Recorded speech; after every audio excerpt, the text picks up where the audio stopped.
Hello students, next है हमारा ninth question है एक्सरसाइज 2.4 का। एक्सरसाइज 2.4 का है आपका सीक्वेंस एंड सीरीज का। ठीक है, आज हम मोस्टली सेकंड चैप्टर को बिल्कुल कंप्लीट कर देंगे, कल से नया चैप्टर थर्ड स्टार्ट करेंगे। ठीक है, तो ये है if A N is a sequence of positive real sequence such that A N equal to 1/2। ये वैसे रिजल्ट आपको याद रखना है, इसका प्रूफ इतना इम्पोर्टेंट नहीं है, बट आपकी बुक में है तो मुझे तो करवाना है। बट इन फ्यूचर के लिए आपको ये रिजल्ट याद रखना है कि ए एन अगर इस टाइप से है, ए एन -1 प्लस इन मतलब अर्थमेटिक मीन है, तो उसकी एन जो कन्वर्जेंट होगी वो कहाँ होगी, 1/3 A1 + 2 A2 के ऊपर। ठीक है, तो कैसे करेंगे ध्यान से देखना प्लीज़, हर एक स्टेप बहुत इंपॉर्टेंट है। हमें प्रूव करना है, फर्स्ट इसको कन्वर्जेंट प्रूव करना है पहली बात तो, और कन्वर्जेंट प्रूव करना है यानी इसको कोशी सीक्वेंस प्रूव करना पड़ेगा, और कोशी सीक्वेंस मतलब A N minus A M के लिए करना है। तो अब सबसे पहले मैं लेके चलूँगी जो चीज़ दें A N minus A N -1। ठीक है, तो अब एक बात बताओ, ए एन की टर्म क्या है यहाँ पे, half of A N -1 plus A N -2, और ये आ जाएगा -an-1। ठीक है, तो इक्वल टू, इसको मैं सम अप करूंगी तो यहाँ से 1/2 -1, तो ये आ जाएगा ए एन -2 हाफ, और साथ में -1/2 ए एन -1 हाफ। ठीक है, तो अब मैं पहली बात तो हाफ कॉमन लेंगी 1/2, और ए एन -1 को आगे ले लूँगी, ए एन -1 माइनस ए एन -2। एक बात बताओ, जो मैंने माइनस कॉमन लिया तो बाहर मोड फंक्शन है तो उसको पॉजिटिव कर देगा। ठीक है, तो ये आ जाएगा half of A N -1 minus A N -2। ठीक है, अब सेम ऐसे ही मुझे किसकी वैल्यू निकालनी है, इसकी n को रिप्लेस कर दो n -1 से। जैसे ही मैंने n को n -1 से रिप्लेस कर दिया, ये थी मेरी इक्वेशन फर्स्ट जो आई है।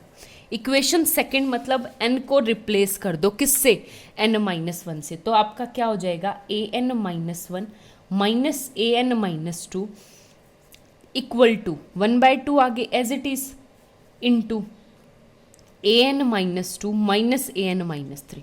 ठीक है, अब ये a n -2 की वैल्यू एज इट इज उठा के यहाँ पे रख दो इक्वेशन फर्स्ट में, तो ये याद है यूजिंग इक्वेशन 2 इन फर्स्ट, यानी इक्वेशन 2 को मैंने कहाँ यूज़ कर लिया, इक्वेशन फर्स्ट में। तो इक्वेशन फर्स्ट के बाद आपके पास क्या आ गई, ए एन -1 इक्वल टू 1/, एक 2 ये 2 ये, तो इंटू 2 की power 2 into A N -2 minus A N -3, और ये आ गई आपके पास सीक्वेंस। आगे बात समझ में।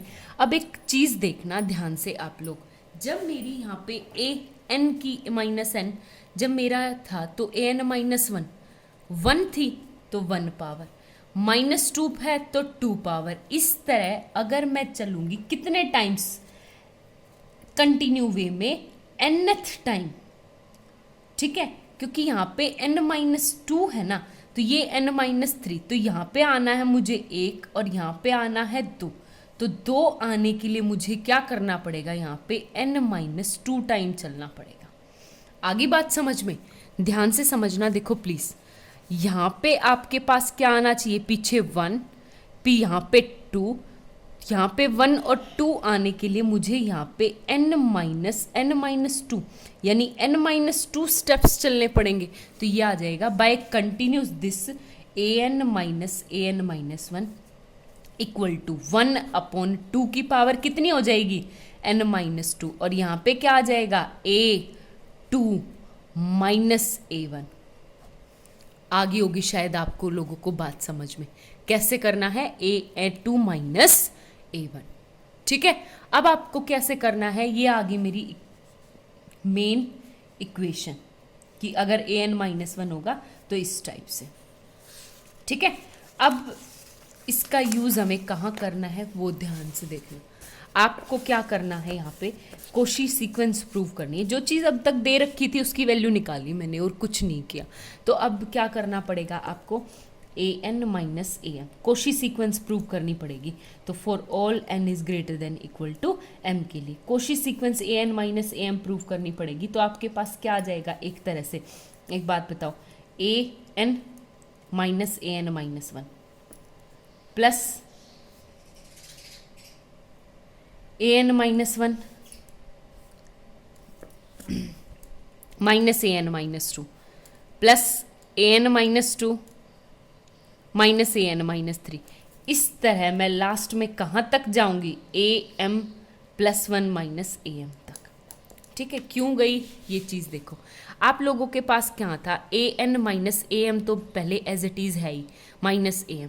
ठीक है, तो मैंने क्या किया, बीच की जो टर्म जैसे टोटल हमारे पास होता है ये 1 2 3 और ये m है। ठीक है, फिर जाके कहीं पे n है, फिर n टेंस टू इन्फिनिटी, तो ये n माइनस एम तक ये टर्म है ना, तो बीच में मैंने हर एक term n minus 1 n minus 2 n minus 3 n minus 4, क्योंकि n और m तो मेरे पास है, बीच की जितनी भी टर्म्स थी ना वो सारी ऐड एंड सब्ट्रैक्ट कर दी। ठीक है, यहाँ पे सेम ऐसे ही ऐड और सब्ट्रैक्ट कर दी, तो कुछ नहीं किया। अब इन सब की वैल्यू आप लोगों को पुट करनी है, कैसे वैल्यू पुट होगी वो चीज़ देखो। आपकी क्या होगी कि ये जो टर्म थी वो क्या आ गई, मोड फंक्शन है, मोड फंक्शन खोलेंगे तो less than equal to mod an minus an minus 1 plus an minus 2 minus an minus 2 an minus 1 plus up to इस तरह मोड am माइन प्लस 1 माइनस am।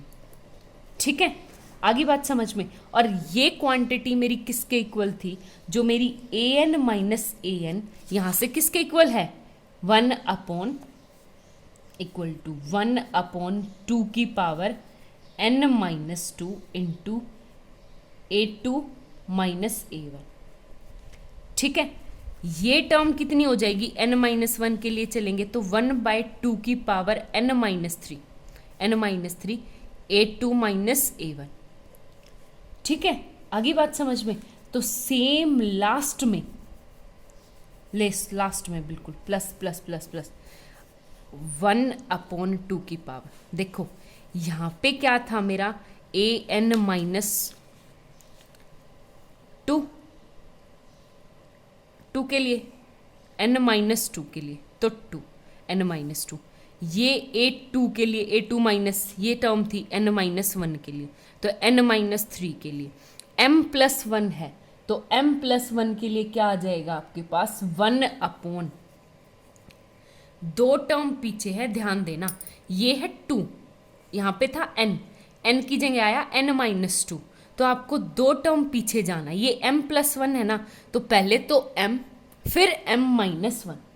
ठीक है, दो टर्म पीछे, देखो ये n है तो हम n माइनस 2 तक, ये n माइनस 1 है तो ये n माइनस 3 तक पहुंचे। ठीक है, ये टर्म तो हमने डायरेक्ट यहाँ पे जो लिखी थी वहाँ से लिख दी, लेकिन m प्लस 1 के लिए आपको क्या करना है, इसका मतलब दो टर्म पीछे जाना है, दो टर्म पीछे का जाना, ये m प्लस 1 है ना, तो एक टर्म पीछे जाएंगे तो m, एक और टर्म पीछे जाएंगे तो m माइनस 1, यानी m minus 1 into a2 minus a1।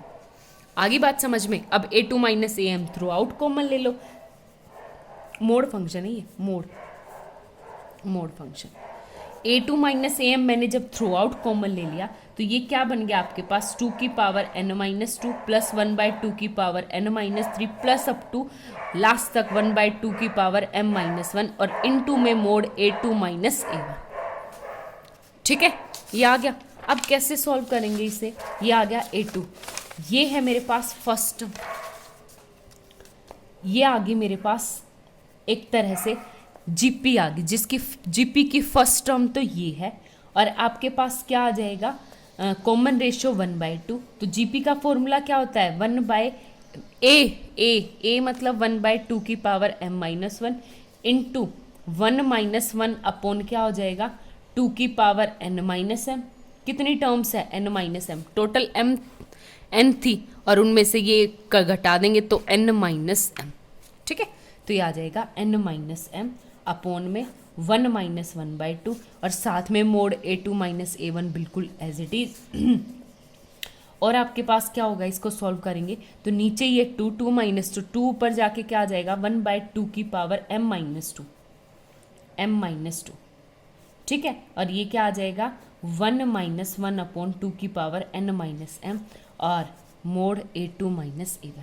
एक चीज़ देखो, आप लोग ध्यान से देखोगे तो n ये क्या टर्म है मेरे पास, 1/2, 1 by something power positive positive positive होता जाएगा, नेगेटिव पावर तो ऊपर आएगी नहीं, तो 1/2 की पावर जैसे जैसे मैं बढ़ाती जाऊंगी तो एक से छोटी क्वांटिटी, तो कोई ना कोई एक वो यहाँ पे 1 से छोटी क्वांटिटी आएगी, तो एक में से किसी छोटी क्वांटिटी को घटाऊंगी तो पॉजिटिव आएगा, तो ये कोई ना कोई पॉजिटिव है, तो इसका मतलब ये ग्रेटर देन इक्वल टू 1/2 की power m-2 a2 minus a1। आगे बात समझ में, और इसको मान ले हम एप्साइलन। हो गया क्लियर? तो ये आ गया आपका an minus am strictly less than 2 epsilon for all n is greater than equal to m। ये क्या आ गया मेरे पास कि ये सीक्वेंस क्या है, कोशी सीक्वेंस है। अगर ये सीक्वेंस कोशी सीक्वेंस है तो इसका मतलब वो कन्वर्जेंट है। अगर वो कन्वर्जेंट है तो किसी ना किसी इसकी लिमिट एग्जिस्ट करेगी, तो उसकी लिमिट क्या मान लूँ कि let limit n tends to infinity an क्या आ गई मेरे पास l, कि ये l के ऊपर क्या है, कन्वर्जेंट है। आगे बात समझ में। अब आप लोग एक बात बताओ, मेरे पास an क्या था, an equal to 1/2 an minus 1 plus an minus 2 था, ठीक है। ये मेरे को गिवन दे रखा था इन दोनों का। अब n जो है वो आपका क्या है, n बढ़ाओ जैसे जैसे आप लोग 3 n जो है वो किससे, n क्वेश्चन में स्पेशली दे रखा है n is greater than equal to 3 के लिए। तो सबसे पहले a3 क्या हो जाएगा आपके पास 1/a2 प्लस a1, a4 क्या हो जाएगा 1/2 a3 प्लस a2, ठीक है। और a5 क्या हो जाएगा 1/2 a4 प्लस a3, ठीक है। इस तरह चलते जाएंगे। अब एक बात बताओ, हमें किसी m और n हम यूज़ कर चुके हैं, तो हमें किसी नंबर के लिए करके देखना है, तो मैं क्या करूँ कि किसी p पॉइंट पे चलूँ, कि pth टर्म पे, ठीक है। तो pth टर्म पे आपकी क्या आ गई, a p इक्वल टू 1/2, यहाँ से देखना a p minus 1 plus a p minus 2, ठीक है, pth टर्म के लिए। अब मैं क्या करूं, इन सब को क्या करूं, ऐड कर दूं। तो ऐड करूंगी तो क्या आ गई a3 plus a4 plus a5 plus up to क्या आ गई ap, ठीक है, इक्वल टू। और एक और चीज देखना, आप लोग ध्यान से देखना, सबसे पहले half a2 plus half a1, half a3 half a2, तो a2 प्लस हाफ a2 क्या आ जाएगा, कंप्लीट a2, हाफ a1 तो रहेगा, हाफ a1 प्लस, फिर half a3 plus half a3 complete a3 plus up to c, ये पीछे वाले के साथ हाफ को कंप्लीट कर रहा है, आगे वाला पीछे वाला आगे वाले के साथ, तो पीछे वाला आगे वाले के साथ कंप्लीट कर देगा, plus up to a p minus 2 and plus ये हाफ a p माइनस 1। आगे बात समझ में, तो सिर्फ ये टर्म रहेगी। हो गया क्लियर? अब दोनों तरफ क्या होगी, देखो a2 है, a3 से a3 कट गया, a4 से a4 कट गया, a5 से ये, सिर्फ क्या क्या टर्म बचेगी यहाँ पे, ap इक्वल टू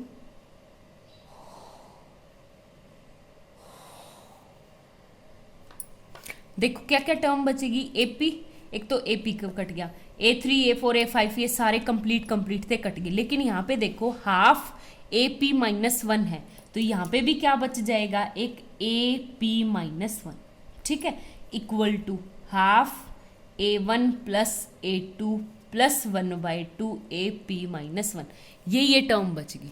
हो गया क्लियर? तो अब क्या करूँगी मैं, इसको AP माइनस 1 को उस साइड लेके गई, तो ये क्या आ गया, AP माइनस, ये 1 था, 1 में से हाफ गया, प्लस 1/2 AP माइनस 1, ठीक है, इक्वल टू 1/2 A1 प्लस, मैं अगर कॉमन ले लूँ तो क्या आ गया 1/2 प्लस 2A2, ठीक है। ये A1 A2 पे हो गया क्लियर, मैंने 1/2 कॉमन ले लिया यहाँ से, तो ये आ गया 2, ठीक है। तो अब एक बात बताओ, जब मैं लिमिट लगाऊंगी p टेंस टू इन्फिनिटी, यानी ये भी क्या आ जाएगा, l, लिमिट थी ना मेरी l, यहाँ पे n की जगह बस p है, तो l, ये क्या आ गया l plus l/2 equal to 1/2 A1 प्लस 2A2। ठीक है, अब मैं इसको ऐड करूंगी तो ये आ गया 2 एल्शियम 2, तो ये क्या आ जाएगा मेरे पास यहाँ से 3L/2 इक्वल टू 1/2 A1 प्लस 2A2। ठीक है, 2 से 2 कट गया, L इक्वल टू क्या आ गया 1/3 A1 प्लस 2A2, और हमें यही प्रूफ करना था। ठीक है, बस हो गया। बस ये आपको याद होना चाहिए कि अगर मेरे पास कहीं पे अर्थमेटिक मीन है तो उसकी ज्योमेट्री क्या होगी, उसका डायरेक्ट कन्वर्जेंट पॉइंट क्या होगा। ये ज़्यादा इंपॉर्टेंट नहीं है, पेपर में बहुत कम आता है, बट आप लोगों को इसकी स्टेटमेंट याद होनी चाहिए एक एक दो नंबर के क्वेश्चंस के लिए। ठीक है, थैंक यू।